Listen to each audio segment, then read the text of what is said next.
you describe mental health to your peers? Just gotta hit them with a "Hey Siri" real quick. Well, there's physical health, like how strong your body is. Basically like physical health, but with your emotions and your mind and your mindset. Hi, my name is Sanaya, and I'm here with my mentor. I am Bernice Jean Lewis. I'm the founder of the Smart Girls Only Foundation. This conversation is about mental health and speaking up on it and being able to have somebody to talk to. And for everyone out there watching, I want you to ask yourself,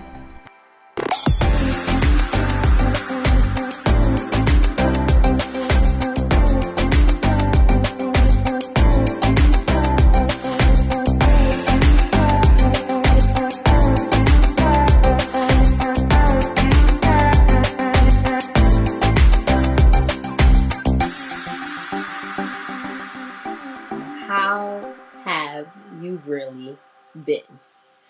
Like we've talked throughout 2020 and we've, kept up, but moving forward, how put into words what 2020 was for you.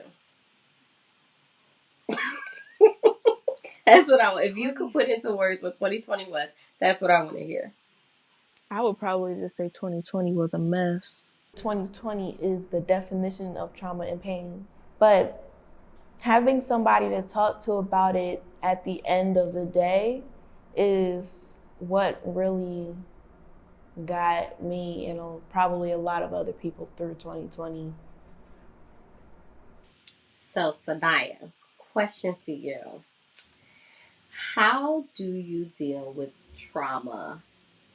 And have you worked towards any kind of healing? So first, how do you deal with trauma? I don't. I don't really know how to. Okay. I kind of just hope that it goes away. So going into healing, you haven't really tapped into how to heal from trauma? No. No. Okay. That's definitely something that we're going to have to work on. I know a lot of my friends like to draw or they watch TV. A lot will say that they sleep or eat to deal with their issues. Yeah, that's mainly what most of my friends would say. Is there any particular traumatic experience that you kind of want to work through? Is there anything you could pinpoint that you'd be willing to discuss? Well, back in October, I lost a lot of people.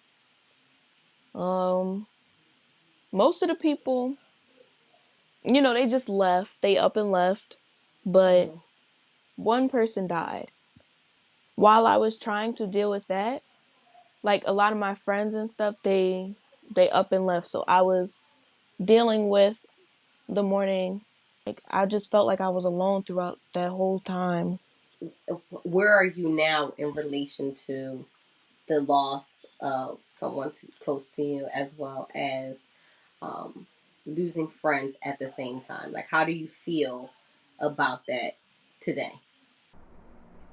It's hard to talk about because it's something that it's a whole new level of vulnerability, and you have to feel comfortable with the person that you're talking about it with, because like if you start crying, you don't just want anybody to see you cry. You want it to be somebody that you trust. Well, losing her is different because she lived in North Carolina. Like it was my family in North Carolina. So it was different having to deal with it while I was out there than having to deal with it while I'm here, because when I'm out there, she would be there all the time. So it was just different being in her house without her around.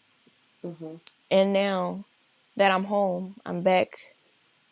She was never really around when I'm here. So it's not really the same when I'm here versus when I'm there. Okay.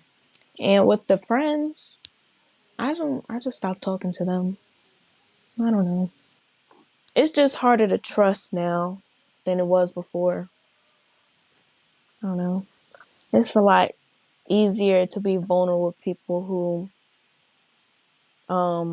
make it so that you can trust them by talking about things that have happened to them first, I guess, yeah. I guess if you don't have any relationships with people that could take a toll on your mental health, like if you don't have anybody to talk to or any relationships that could make your mental health go down.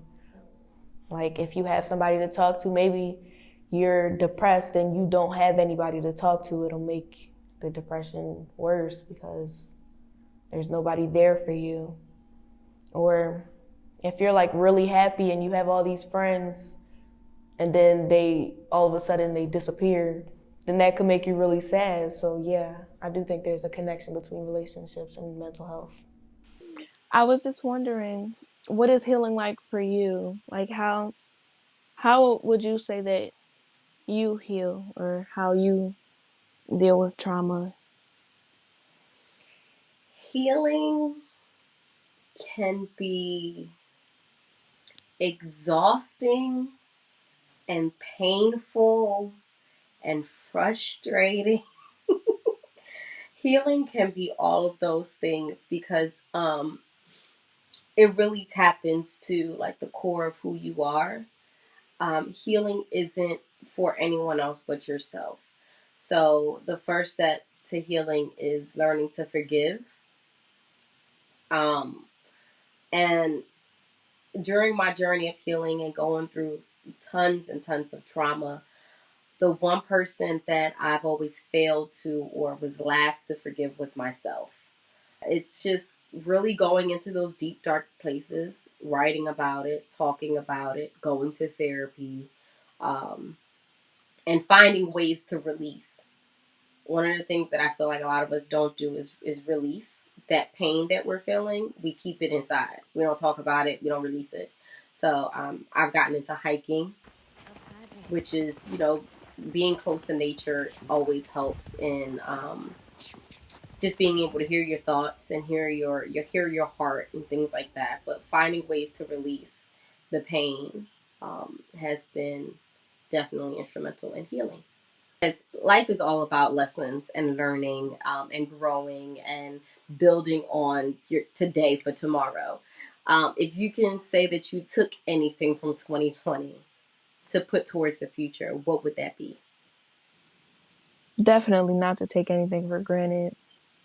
Being able to be seen and heard, I can really appreciate it because I feel like that doesn't really happen that much, especially with me.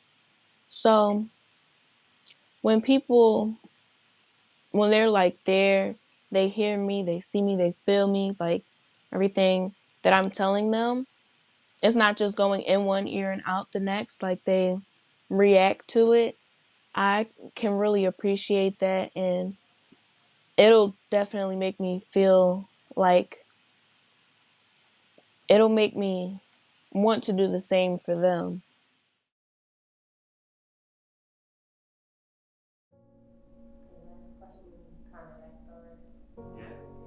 Can you answer the question that you would ask? What they do for comfort? How did they deal with anxiety?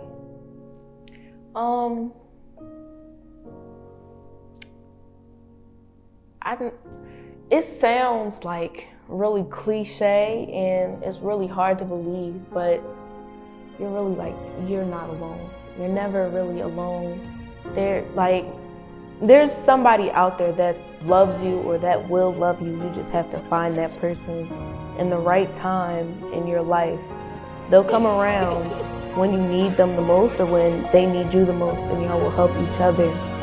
But you're never alone, and it will be okay.